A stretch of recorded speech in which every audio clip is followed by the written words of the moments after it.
This is the section that I think people have been talking about, and my first time watching it. Let's see what's going on. Free speech is meaningless unless you allow people you don't like to say things you don't like. Otherwise, it's irrelevant. And if at the point at which you lose free speech, it doesn't come back. I think the issue some people have is that a lot of people were brought back. I mean, some people were brought back who were previously banned for spreading things like QAnon conspiracies. You have people like Andrew Tate who were brought back, who were previously banned for things like hate speech. Do you think you prioritize freedom of speech over misinformation and hate speech? Well, you know, who's to say that something is misinformation? Who's the arbiter of that? Is it the BBC? You're literally asking me? Yes. Well, no, you are the arbiter on Twitter because you own Twitter. Yes, I'm saying who is to say that one person's misinformation is another person's information? At the point at which you say that there is this is misinformation, like who is going to decide that? You accept that misinformation can be dangerous, that it can cause real-world harms, that it can potentially cause. Yeah. So the point I'm trying to make is that the BBC itself has at times published things that are false. Do you agree that that has occurred? I'm quite sure the BBC have said things before that turn out to not be true. Right. In its, whatever it is, 100-year history, I'm quite sure. Yes. Even if you aspire to be accurate, there are times when you will not be. We've spoken to people very recently who were involved in moderation, and they just say there's not enough people to police this stuff, particularly around hate speech in the company. Is that what hate that speech are you talking about? I mean, you use Twitter. Right. Do you see a rise in hate speech? I mean, but just a personal anecdote, like what do you? I don't. Personally, my for you, I would see I get more of that kind of content. Yeah, personally, but I'm not going to talk to the rest of for the rest of Twitter. So you see more hate speech personally? I would say I would see more hateful. They've moved on to hate speech, but before this, they were talking about misinformation, and it's interesting because how do you balance freedom of speech with curbing misinformation? Because it's very difficult to do that. If Elon Musk, for example, bans someone who is spreading a conspiracy theory, any conspiracy theory, some would say that he's doing a great job because he is curbing misinformation, and some would say that he is impeding in that person's freedom of speech. Now, again, like he mentioned, who is the arbiter of that? It's very interesting. And I honestly don't see a solution in terms of oversight or control of the media. I think that the solution for this comes from education of the public. So I think we have to move past this era of telling people what is true and what is not true, and instead focusing on education of how to be skeptical, how to have healthy skepticism and judge whether something is coming from a legitimate source versus something is coming from a potentially fraudulent source. So if I'm reading an article on the internet, and just because I see that this article, just because I see that, I don't know if y'all heard that. That was my parrot getting freaked out by the doorbell ringing. But anyways, just because you see that an article is published by a reputable, news agency or on a reputable website, it doesn't necessarily mean that everything is going to be factual. We need to start learning as viewers, as the public, how to look at the sources, look at the references, look at the authors, and make a decision as to whether we want to take that information as good quality information or whether that is potentially misinformation or disinformation or even just incomplete information lacking nuance.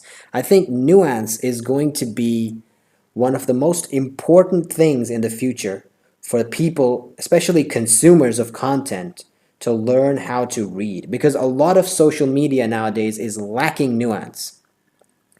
And if we can learn to master nuance and how to see each situation from all angles, only then will we be able to solve this problem. Because I don't think the issue of free speech versus misinformation is as easy to solve as, oh, just ban this account and ban that account, because that can backfire.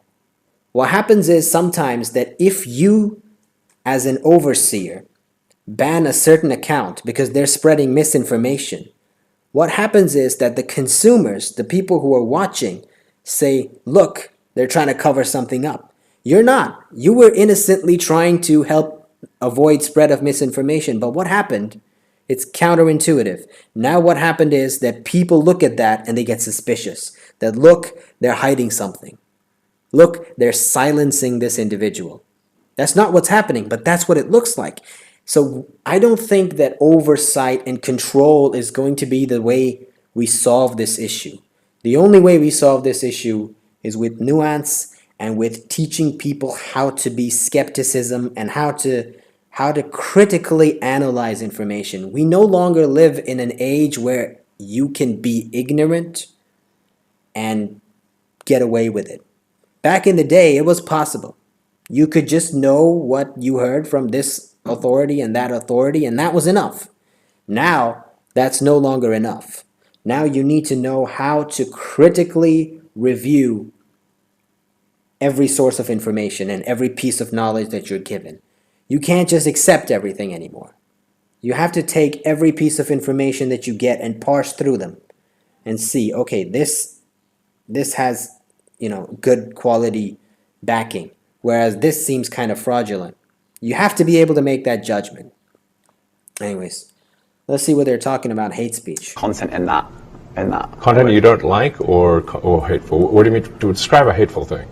Yeah, I mean, just content that will solicit a reaction, something that may include something that is slightly racist or slightly sexist, those kinds of things. So you think if something is slightly sexist, it should be banned? No, is that what you're saying? I'm not saying anything. I'm saying. Well, I'm just curious. I'm trying to understand what you mean by hateful content, and I'm asking for specific examples. And you just said that if something is slightly sexist, that's hateful content. Does that mean that it should be banned? Well, you've asked me whether my feed, whether it's got less or more. I'd say it's got slightly more. That's why I'm asking for examples. Can you name one example? I honestly don't use. Honestly, I you don't. Can't name a single example. I'll tell you why. Because I don't actually use that for you feed anymore. Because I just don't particularly like it. But you said actually, a lot of people are quite similar. I only look at hang on a second. my You said you've seen more hateful content, but you can't name a single example, not even one. I'm not sure I've used that feed for the last 3 or 4 weeks. And then how did you see that hateful content? Because I've been using Twitter since you've taken it over for the last 6 months. Okay, so then you must have at some point seen for you hateful content. I'm asking for one example. Right. And you can't give a single one. And I'm saying I say so that you don't know what you're talking about. Really? Yes, because you can't give me a single example of hateful content, not even one tweet, and yet you claimed that the hateful content was high. Well, that's false. No, what I claimed. You just lied. What I claimed was.